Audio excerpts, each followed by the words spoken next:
What's good, my beautiful family, and welcome back to another video. Today we're going to be speaking about 5 of my favorite compound movements. These are 5 compound movements that have personally helped me within my fitness journey, and I think these will really benefit you throughout yours.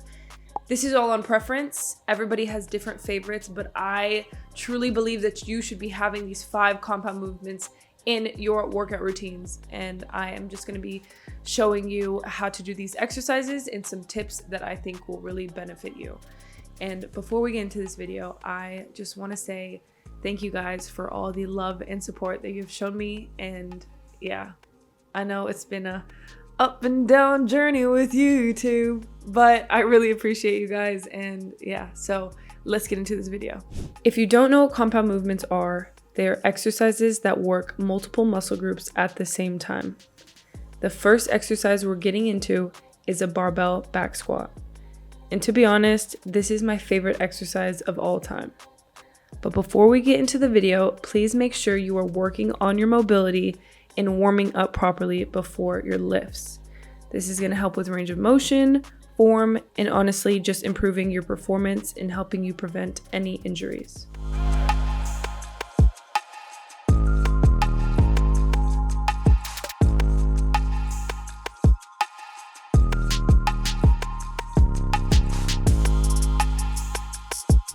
Okay, now getting into the barbell back squat. You're going to step up onto the rack, but before you lift the barbell, make sure you are adjusting the racks to your preferred height. There's 2 placements that you can use for holding the barbell: a high bar squat or a low bar squat. Honestly, the high bar squat is uncomfortable, and I recommend doing the low bar squat, which you are going to squeeze your shoulder blades back and place the barbell right above your rear delts. When you are lifting the barbell, make sure you are engaging your core. Now let's get into the stance. There's 2 different types of foot placements: a wide stance and a narrow stance. I prefer a wide stance, but this really just depends on your range of motion and what you're comfortable with. If your knees usually cave in, you're either going past your range of motion, lifting weight that is too heavy, or not working on your mobility enough. I'm telling you that mobility is so important.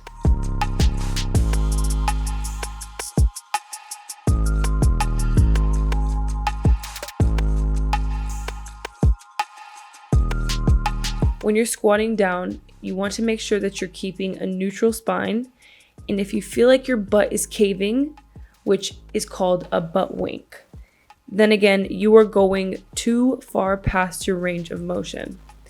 I think the misconception with squats is the further down you go, the better, but this isn't always true. Yes, more knee flexion is better for quad growth, but the depth of your squat doesn't actually matter. If you're compromising your form, then it's better just to stay within your range of motion than trying to go for extreme depth. Honestly, I think it's a bit of like an ego lifting mentality of trying to get as low as possible.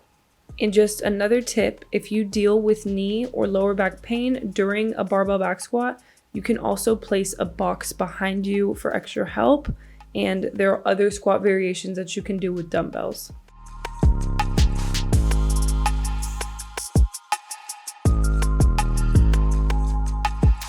Now getting into the next exercise, a Romanian deadlift, and this is also known as an RDL. One of my favorite exercises for glutes and hamstrings. I don't know why, but it was super complicated for me to learn, so I'm going to give you the easiest breakdown. Let's start with our hand placement. I place my hands about shoulder width apart, and I use an alternating grip, which is basically one overhand and one underhand grip. This is to help with grip strength, but you can also use lifting straps if your grip strength is weak. But to be honest, I'm not a big fan of lifting straps, but they do help with loading more weight and if your grip tends to fatigue. Now let's get into feet placement. You want to stand shoulder width apart and your toes pointed slightly outwards. Now for a more glute biased RDL, you want to have more of a knee bend. Less knee bend is more hamstring biased, but make sure your knees are never locked during an RDL. So remember, more knee bend, more glute biased. Less knee bend, more hamstring biased.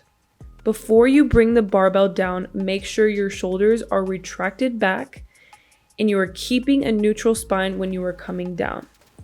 When you're bringing the barbell down, you want to think about basically grazing your shins with the bar, pushing your hips all the way back while still maintaining a neutral spine. If you start to feel too much pain in your lower back, then you might be going past your range of motion. It's not about how low you can go. Once you feel the stretch in your glutes and your hamstrings, come right back up.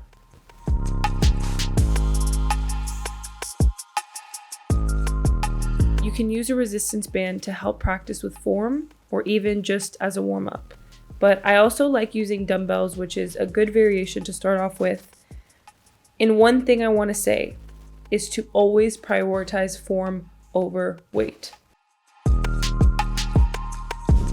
Okay, now getting into a push-up. This is one of my all-time favorite upper body movements. I wasn't always a big fan of training my upper body, but I fell in love with the push-up because of all the benefits. It has helped me improve my upper body strength, my cardiovascular health, and y'all, they are a form of cardio depending on the tempo that you're using.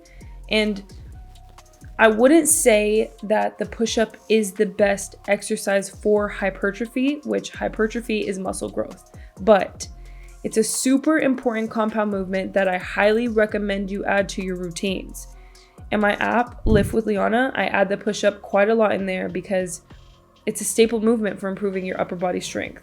There's so many different push-up variations. I like to place my hands in an L-shaped position, and I'm gonna place my feet about hip width apart. When you come down, you almost want to just graze your chest to the floor and then extend back up, engaging your core and making sure you are keeping your butt down. Now, if you can't do a push-up, you can also start with a modified version by using your knees for extra support or doing an incline push-up. And you can also try out this method by using a resistance band and placing it around your arms, and this also helps with assistance.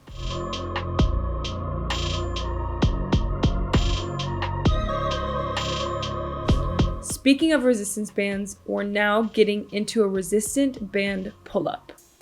The pull-up is honestly one of the best back exercises, but it also works so many other muscle groups. And honestly, it's just an amazing upper body movement. First thing I start with is a dead hang for 30 seconds before the assisted pull-ups. This helps increase your mobility and grip strength, but y'all, this is also a progression movement to getting your first pull-up, as well as using the resistance bands. First thing I'm making sure is that my back isn't rounded.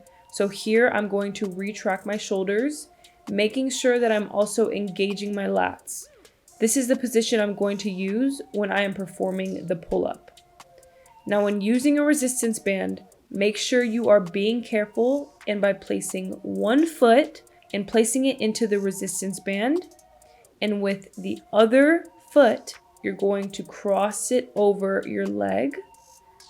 And crossing your legs will also help you prevent from swinging during pull-ups. Depending on the level that you are at, the thicker the resistance band, the more support it usually is. And the thinner the resistance band, the more challenging it is. Now, the last exercise we're getting into is a barbell bent over row. There are two different grips, pronated and supinated. I prefer the supinated grip, which is underhand. Now, when performing this exercise, it's similar to an RDL, but we're rowing the barbell. You want to place your feet shoulder width apart, retracting your shoulders, still pushing our hips back while maintaining a neutral spine as we come down, driving your elbows back close to your body. So the more parallel your back is to the ground, the more lower back and lat focus that this exercise will be. If you are more upright, this is going to target more of your upper back. And Depending on your mobility and how flexible your spine is, this is going to determine how bent over you can go while still maintaining proper form. You can do other variations to get better at the row, such as banded rows or even chest supported rows, until you feel comfortable with the barbell.